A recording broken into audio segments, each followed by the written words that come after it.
Shalom à tous. Nous allons regarder ensemble le thème de la prédestination, qui est essentiel à la compréhension de la parole. Nous devons à un moment donné se tourner vers ce sujet lorsqu'on avance dans les études. Le terme prédestination vient du grec proorizo, qui signifie littéralement « déterminer d'avance » ou « fixer une limite avant ». Dans le contexte biblique, elle désigne l'acte souverain par lequel Dieu, dans son omniscience et sa sagesse infinie, a tracé le plan de l'histoire et le destin des êtres humains avant même la création du monde. La question de la prédestination est souvent difficile à accepter pour beaucoup de personnes. Une des raisons principales est que l'être humain désire naturellement se sentir libre et maître de ses choix. L'idée que Dieu puisse avoir déjà déterminé certaines choses dans notre vie peut sembler menacer notre sentiment de libre arbitre et d'autonomie. Beaucoup pensent alors que croire à la prédestination signifie perdre toute liberté ou responsabilité personnelle, ce qui peut provoquer frustration ou résistance intérieure. Historiquement, cette tension a donné naissance à deux grands courants de pensée. Le calvinisme, XVIe siècle, insiste sur la souveraineté absolue de Dieu, affirmant que le salut dépend entièrement de son choix éternel, l'élection. L'arminianisme, XVIIe siècle, soutient que Dieu offre sa grâce à tous, mais que l'homme garde la liberté de l'accepter ou de la refuser. Cette réaction de rejet vient souvent d'une incompréhension. L'homme vit dans un temps linéaire et limité, tandis que Dieu voit l'histoire dans sa totalité. Pour lui, le futur est déjà présent, et chaque événement se déroule selon son plan éternel. La prédestination ne consiste pas à imposer des décisions arbitraires aux hommes, mais à orienter l'histoire tout en laissant à chacun la liberté de ses choix. Ainsi, Dieu reste l'auteur du plan et l'homme en reste l'acteur, sans que la validité de ses décisions ne soit supprimée. Cette réalité apparaît notamment dans l'image biblique du potier et de l'argile, un passage clé qui a servi de fondement à la doctrine de Jean Calvin. Dans l'Épître aux Romains, l'apôtre Paul explique que Dieu, comme un potier, peut former différents types de vases selon son dessein. Certains pour l'honneur, d'autres pour des usages différents. Romains 9. Cette image souligne la souveraineté absolue de Dieu sur sa création et rappelle que le Créateur n'est pas redevable envers la créature. La prédestination, vue sous cet angle, n'est pas une injustice, mais l'exercice d'une justice et d'une grâce qui dépassent notre compréhension limitée. Pour bien comprendre, il ne faut pas mélanger ce que Dieu voit et ce que Dieu décide. Imagine ces deux choses comme deux actions différentes. La préscience, c'est-à-dire que Dieu voit tout, c'est comme si Dieu avait une vue parfaite sur tout le futur. Il connaît déjà chaque petit détail de ta vie, chaque tournant de ton chemin, bien avant que tu ne sois né. Il ne devine pas, il sait tout à l'avance. La prédestination, c'est-à-dire que Dieu décide du plan. C'est là que Dieu agit. Il ne fait pas que regarder la route, c'est lui qui l'a tracée. Il n'est pas comme quelqu'un qui regarde un film à la télé. Il est le réalisateur qui a écrit toute l'histoire. S'il sait ce qui va arriver, c'est parce qu'il a décidé que cela devait servir son plan. Pourquoi c'est important de comprendre cela ? Parce que cela nous montre que rien n'arrive par hasard. Dieu n'attend pas de voir ce que tu vas faire pour ensuite réagir. Il connaît la fin de l'histoire parce que c'est lui qui a écrit le livre. Que ce soit pour Pharaon ou pour l'apôtre Paul, Dieu n'a pas été surpris. Il a utilisé leur vie pour montrer sa force au bon moment. Voici des versets bibliques soutenant la prédestination. Psaume 139, 16. Tes yeux me voyaient quand j'étais informe, et sur ton livre étaient tous inscrits les jours qui m'étaient destinés, avant qu'aucun d'eux n'existe. Romains 8, 29 à 30. Ceux qu'il a connus d'avance, il les a aussi prédestinés à être semblables à l'image de son Fils. Ceux qu'il a prédestinés, il les a aussi appelés. Ceux qu'il a appelés, il les a aussi justifiés. Et ceux qu'il a justifiés, il les a aussi glorifiés. Éphésiens 1, 4 à 5. En lui, Dieu nous a élus avant la fondation du monde, pour que nous soyons saints et irréprochables devant lui dans l'amour. Il nous a prédestinés à être ses enfants d'adoption par Yeshua Christ, selon le bon plaisir de sa volonté. Éphésiens 1, 11. En lui nous avons été faits héritiers, ayant été prédestinés selon le dessein de celui qui accomplit toutes choses selon le conseil de sa volonté. Acte 13, 48. Tous ceux qui étaient destinés à la vie éternelle crurent. Romains 9, 15 à 16. Je ferai miséricorde à qui je fais miséricorde, et j'aurai compassion de qui j'ai compassion.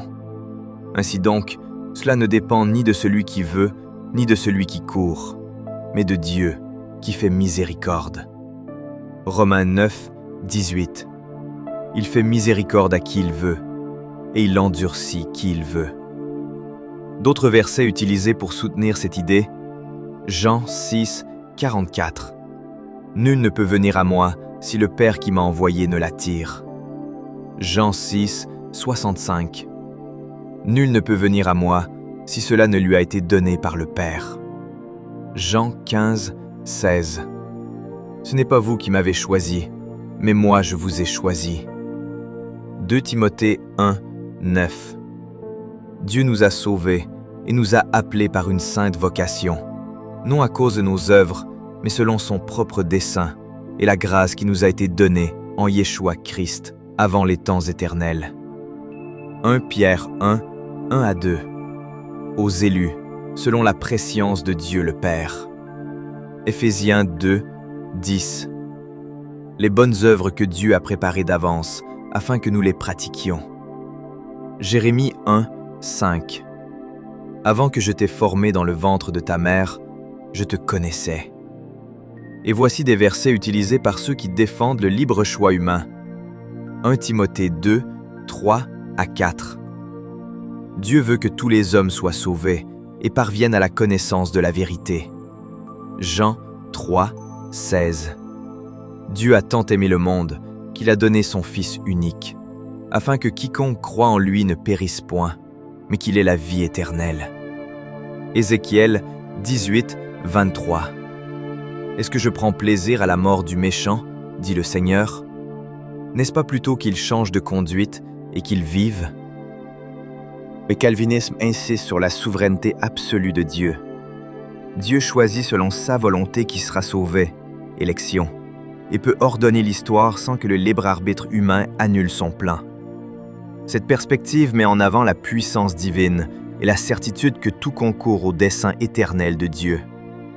L'arminianisme, en revanche, souligne le rôle réel de la liberté humaine. Dieu, dans son omniscience, connaît à l'avance nos choix, mais il n'impose pas le salut. L'homme peut accepter ou refuser la grâce offerte. Cette vision insiste sur la responsabilité individuelle et la coopération avec la grâce divine. Point de convergence, les deux visions reconnaissent la prescience et la souveraineté de Dieu, mais elles diffèrent sur la manière dont le libre arbitre humain interagit avec son plan. Pour le calviniste, Dieu peut utiliser les décisions humaines, même mauvaises, pour accomplir sa volonté. Pour l'arminien, Dieu anticipe nos choix, mais c'est notre réponse volontaire qui détermine notre salut. Dieu n'endure ni ne force, mais guide et invite. Josué 24, 15, Ézéchiel 18, 23.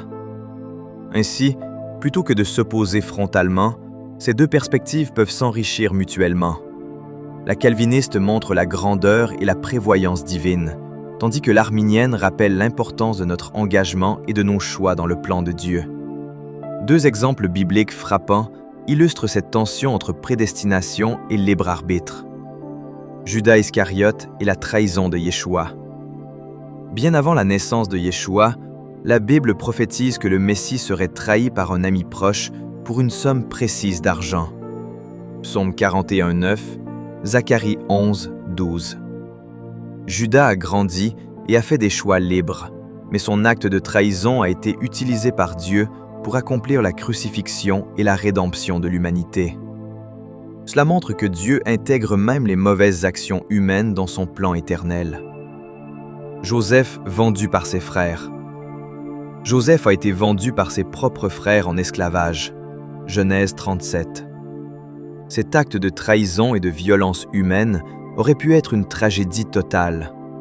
Pourtant, Joseph a été conduit par Dieu à devenir un puissant dirigeant en Égypte et a sauvé sa famille de la famine. Ici encore, les mauvaises décisions humaines ont été utilisées pour accomplir un dessein divin plus grand.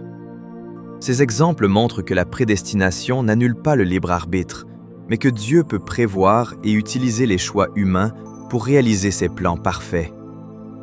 Comprendre la prédestination, c'est reconnaître que Dieu voit au-delà du temps, qu'il connaît l'issue de chaque action et qu'il orchestre l'histoire humaine pour son dessein éternel.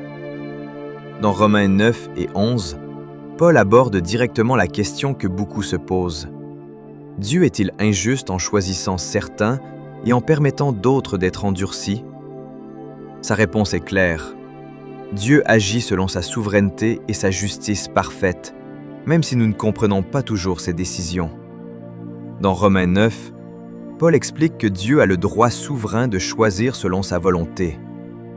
Diras-tu donc à Dieu, « Pourquoi agit-il ainsi » Car qui es-tu, toi, pour répondre à Dieu? Romains 9, 20. Ainsi donc, Dieu fait miséricorde à qui il veut, et il endurcit qui il veut. Romains 9, 18. Paul montre que Dieu n'est pas injuste. Il exerce sa souveraineté selon son plan parfait, et son dessein ne dépend ni de nos mérites, ni de notre volonté. Dans Romains 11, Paul utilise l'exemple d'Israël. Dieu a endurci une partie du peuple pour un temps, afin que le salut vienne aussi aux nations. Mais la porte n'est jamais fermée. Il y a un plan de grâce pour tous ceux qui reviennent vers lui. Paul écrit « Ô profondeur de la richesse, de la sagesse et de la science de Dieu, que ses jugements sont insondables et ses voies incompréhensibles. » Romains 11, 33. Dieu est juste même lorsqu'il choisit certains pour accomplir son plan. Sa justice n'est pas la nôtre. Elle dépasse notre compréhension limitée du temps et des événements. La prédestination ne rend pas Dieu injuste. Elle montre sa souveraineté et sa capacité à faire concourir toute chose pour son dessein éternel. La Bible donne plusieurs exemples où Dieu annonce à l'avance ce qui va arriver. Dans ces passages, Dieu ne parle pas d'une possibilité ou d'un peut-être, mais d'un événement qui arrivera avec certitude. Un exemple clair se trouve lorsque Dieu parle à Abraham au sujet de ses descendants. Genèse 15, 13. L'Éternel dit à Abraham, « Sache que tes descendants seront étrangers dans un pays qui ne sera point à eux. Ils y seront asservis, et on les opprimera pendant 400 ans. » Dans ce passage, Dieu ne dit pas que cela pourrait arriver. Il affirme clairement que les descendants d'Abraham seront esclaves pendant 400 ans dans un pays étranger. Plusieurs siècles plus tard, cette parole s'accomplit lorsque les Israélites deviennent esclaves en Égypte. Dieu annonce aussi la délivrance de ce peuple. Genèse 15, 14. « Mais je jugerai la nation à laquelle ils seront asservis, et ils sortiront ensuite avec de grandes richesses. » Ainsi, bien avant les événements, Dieu annonce non seulement l'esclavage, mais aussi la délivrance du peuple. La Bible affirme également que Dieu est capable d'annoncer les choses avant qu'elles arrivent. Ésaïe 46, 9 à 10. « Je suis Dieu, et il n'y en a point d'autre. Je suis Dieu, et nul n'est semblable à moi. J'annonce dès le commencement ce qui doit arriver, et longtemps d'avance ce qui n'est pas encore accompli. Je dis, mes desseins subsisteront, et j'exécuterai toute ma volonté. » Dans ce passage, Dieu déclare lui-même qu'il annonce l'avenir et que ses desseins s'accomplissent. Ces textes sont souvent utilisés pour montrer que Dieu connaît l'histoire à l'avance et qu'il agit selon un plan qui se réalise dans le temps. L'exemple de Caïn, libre arbitre contre destinée. L'histoire de Caïn illustre parfaitement cette double réalité. Au niveau de Caïn, libre arbitre, Dieu intervient directement avant le meurtre d'Abel. Il avertit Caïn. « Certainement, si tu agis bien, tu relèveras ton visage. Le péché se couche à la porte. Mais toi, domine sur lui. » Genèse 4, 7. Dieu lui demande de faire le bon choix, plaçant Caïn devant sa responsabilité réelle. Au niveau divin, destiné, bien que Dieu exhorte Caïn à bien agir, il sait avec une certitude absolue que Caïn fera le mauvais choix. Ce qui est une décision libre pour l'homme est une étape déjà connue et intégrée dans le plan divin. Le choix de Caïn manifeste son caractère, mais ce caractère est connu de Dieu de toute éternité. L'exemple du roi, quand le rejet prépare le trône. Lorsque le peuple d'Israël a demandé un roi pour être comme les autres nations, c'était un acte de rébellion. Dieu dit explicitement à Samuel, « Ce n'est pas toi qu'il rejette, c'est moi qu'il rejette, afin que je ne règne plus sur eux. » 1 Samuel 8, 7. Cependant, dans sa prescience et sa souveraineté, Dieu n'a pas seulement permis ce mauvais choix, il l'a utilisé pour tracer la lignée du Messie. Le mauvais choix, le présent humain. Le peuple choisi par orgueil, voulant une sécurité visible plutôt que la protection invisible de Dieu. Le dessein éternel, la perspective divine. Ce désir d'un roi a conduit à l'onction de David, dont la descendance allait donner naissance à Yeshua, le roi des rois. La prophétie accomplie. Ce qui était une offense au départ devient l'instrument par lequel Dieu établit un trône éternel. Le roi selon le cœur des hommes, Saül, a échoué, mais il a ouvert la voie au roi selon le plan de Dieu. Le rejet d'hier était déjà la prophétie de la royauté du Christ. Dieu ne réagit pas à l'histoire, il l'orchestre, transformant même nos égarements en une route directe vers son salut. Le cas de Pharaon, souveraineté et réaction.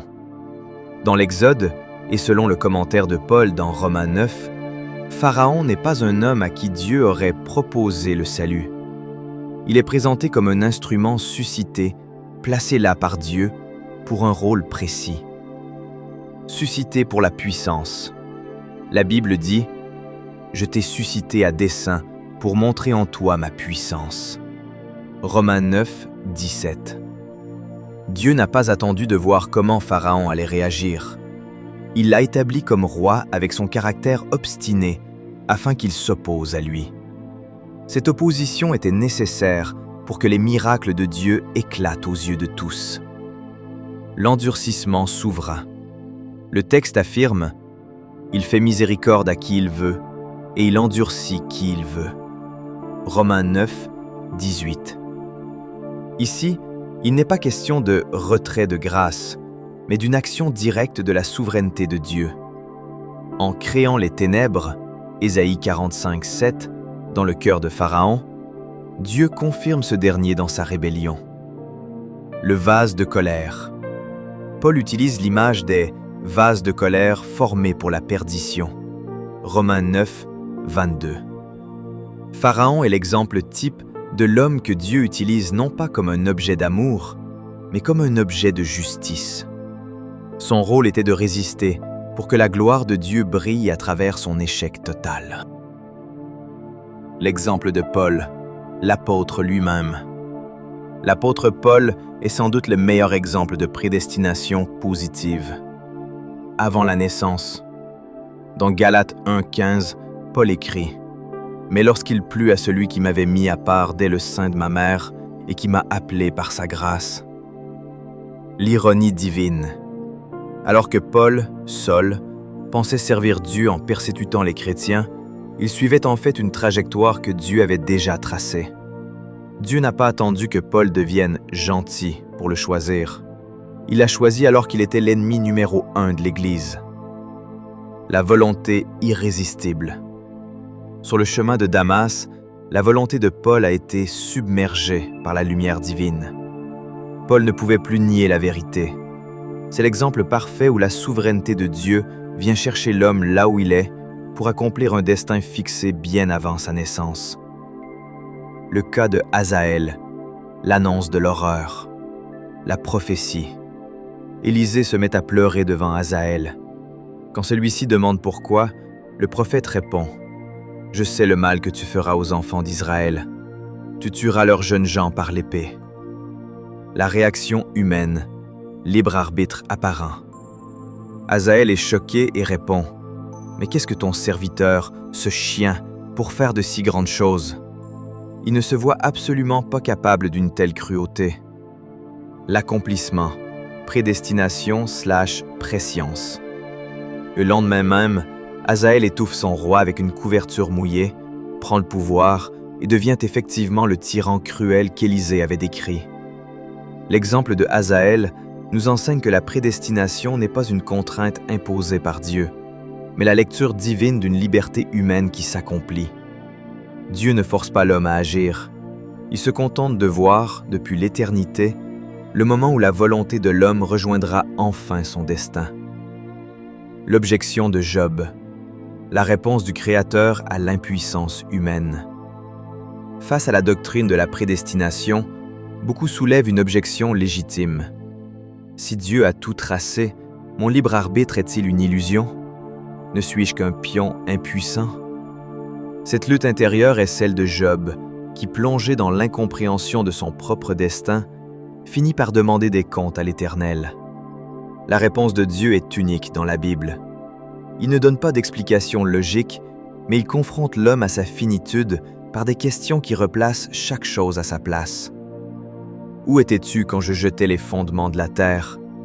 Dis-le si tu as de l'intelligence. Job 38, 4. Dieu montre ici que l'objection humaine naît souvent d'une erreur de perspective. Nous pensons que pour être libres, nous devrions tout maîtriser. Pourtant, notre liberté s'exerce à l'intérieur d'un cadre dont nous ne voyons pas les limites. Dieu n'écrase pas le libre arbitre de Job. Il lui montre simplement que la souveraineté divine n'est pas une tyrannie, mais une sagesse infinie qui gère des milliards de paramètres invisibles à l'œil humain.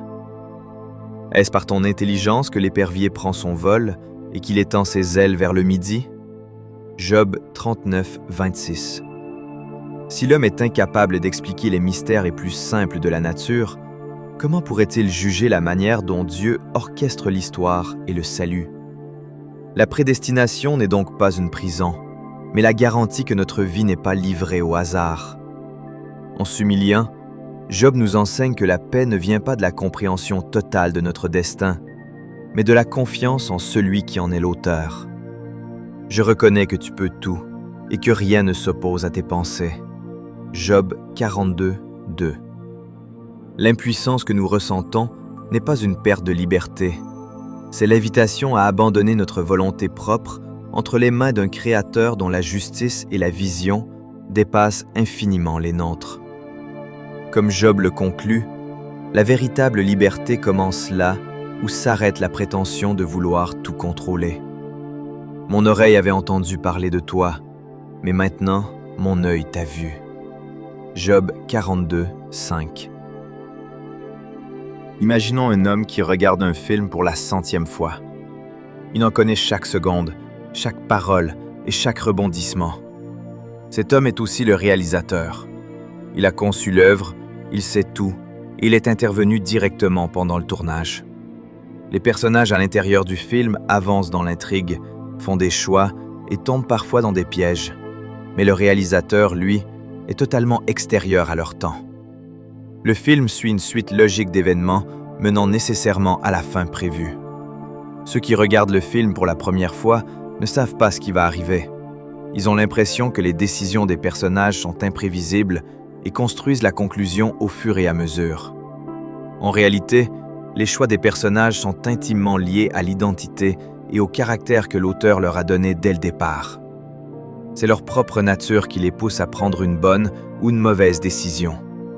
De leur point de vue, ils exercent leur libre arbitre selon ce qu'ils sont, mais du point de vue de l'auteur, ils sont orientés vers l'accomplissement du scénario final. L'infinité de Dieu, il voit tout d'en haut. L'être humain est comme un marcheur sur une route étroite. Il voit ce qui est sous ses pieds, mais il ne peut pas retourner en arrière, et il ne sait pas ce qui l'attend après le prochain virage. Nous sommes prisonniers d'une ligne du temps. Dieu, lui, n'est pas sur la route. Il est le créateur de la route elle-même. Imaginez qu'il regarde un immense tableau de bord où toute l'histoire du monde est affichée en même temps. Pour lui, le début du monde, la Genèse, et la fin du monde, l'Apocalypse, ne sont pas des moments séparés par des milliards d'années, mais une seule et même image qu'il contemple d'un seul regard.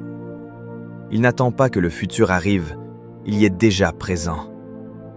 La mesure divine, un temps qui ne vieillit pas. Pour nous, le temps est une pression. On compte les minutes, on vieillit et on s'impatiente. Quand on attend quelque chose pendant 10 ans, cela nous semble une éternité. Mais pour Dieu, la notion de longtemps n'existe pas de la même manière. La Bible dit qu'un jour est comme 1000 ans pour lui, ce qui signifie que sa patience est infinie. Il n'est pas soumis aux montres ou au calendrier. Ce qui nous semble être un retard insupportable n'est pour lui qu'un petit battement de cils. Il agit dans une dimension où la fatigue et l'usure du temps n'ont aucun pouvoir sur lui. Il est le point fixe qui ne bouge jamais, pendant que tout le reste tourne et change. L'existence absolue, le Dieu du maintenant. Le nom de Dieu, Je suis, est la preuve qu'il vit dans un présent éternel. Nous changeons tout le temps. Nous disons « j'étais petit » ou « je serai vieux ». Notre vie est découpée en morceaux. Dieu, lui, est la vie pure et constante. Il n'a pas de passé qui s'efface, ni de futur qui lui manque. Quand Yeshua dit « avant qu'Abraham fût, je suis », il explique qu'il appartient à cette réalité où le temps n'a pas de prise. Il est comme le soleil qui brille toujours au zénith, sans jamais se coucher. Pour Dieu, chaque moment de ta vie, de ta naissance à ton dernier souffle, est maintenant. Le sacrifice, la victoire gagnée d'avance. C'est la partie la plus incroyable du plan de Dieu. Dans notre logique humaine, on cherche une solution après avoir eu un problème. Mais parce que Dieu voit la fin dès le début, il a préparé le salut de l'humanité avant même de créer le premier homme. La Bible dit que Yeshua est l'agneau immolé dès la fondation du monde. Cela signifie que dans le cœur de Dieu, la victoire sur le mal et sur la mort était déjà acquise avant même que le péché n'existe. Pour nous, le sacrifice de Yeshua a eu lieu il y a 2000 ans, mais pour Dieu, c'est une force de vie qui a toujours été là et qui sera toujours là. Il ne répare pas les choses au fur et à mesure. Il a déjà tout prévu avec une avance infinie. En espérant que cela vous ait été bénéfique, paix sur vous dans le nom de Yeshua.